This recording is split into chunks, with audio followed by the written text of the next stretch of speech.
सीमा सीमा Odia kitchen को आपण मानक स्वागत। देखो गोटे स्वादिष्ट बीम आलू रेसिपी मुझे आसी आपण मैंने एमती बनातु आ मोर चैनल को आगू चलतु केमी कौन मुझे बनई आपण मानक देखी। नमस्कार आसतु आज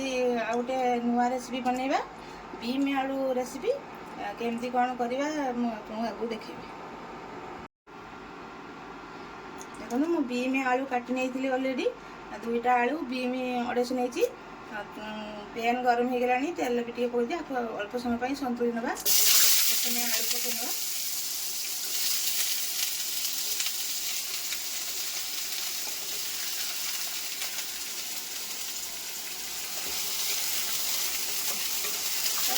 बर्तमान बीम पक गया आलू टे भाट ने देखो एमती छोटे छोटे पीस काटिए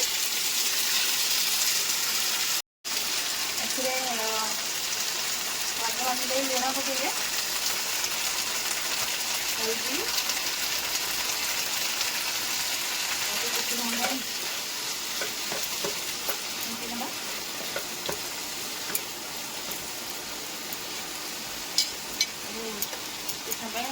फुड़नी गुड़े देखो किस समय होगला मझे मझे निहाती लगे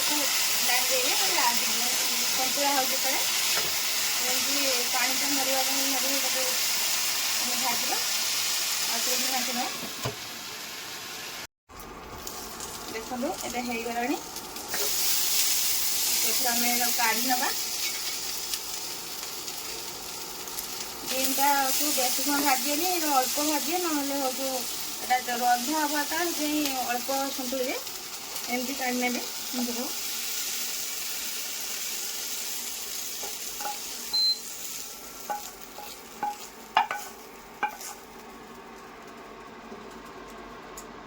देखो मुझे पुणी से पैन टा बस दे अल्प तेल नहीं जीरा पकईना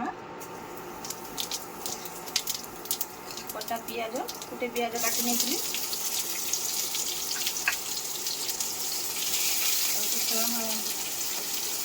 भाजी देखो पियाज हो आसला अदा रसुण पेस्ट नहीं अल्प छोट अदा खंडे आउ 4-5 खंकुड़ा रसुण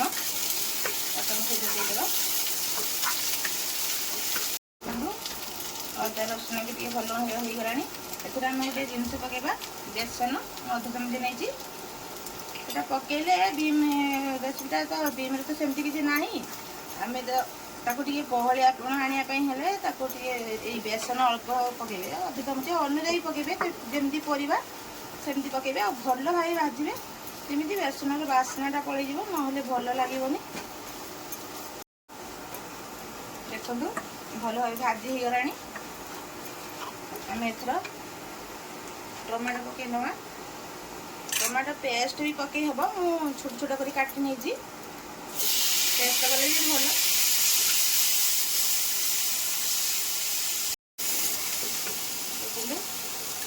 मसला अनुजाई नुणा पकई ने स्वाद अनुजाई देखी पकईबे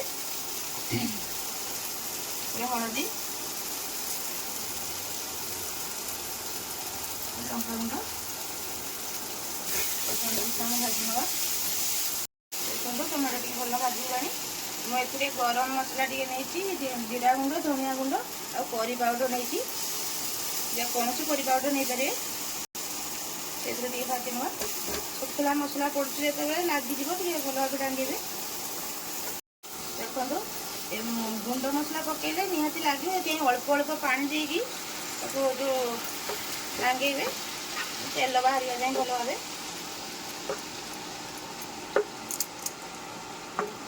देखो मसलार केमती तेल बाहर पड़ला एवं आम सतुलिक रखि बीम से आलू को पकई नवा यहीपर बन खातु बीम से न खाऊ जो मैंने निहाती खाईपर बनइले यहीपर रेसिपी थे बन की निहाती दिंतु जो मैंने बीम से न खाऊ मसला भल भाव कषि गला बीम्स सहित एवं किसी पानी देदेबा बीम्स आलूटा सिझा छाड़ी ना निहाती 5-6 मिनट सिझा छाड़ देखु मोर प्रस्तुत हो गला बीन्स तरकारी केते सुंदर देखा एथिरे गोटे जिनस पकेबा जो जिनसर जो आर स्वाद आउ टे बढ़ेब एमती नड़िया कुरिकी रखिथे पकेबे देखिए रेसिपीटा बहुत भल लगे आमर ये हो सारी बीम रेसिपी एमती बनातु खाई निहाती आपण अनुभूति मत जनातु एम धनिया पत्र पकई नवा भात रे रुटी रे सबले खाई हम ये रुटी बहुत भल।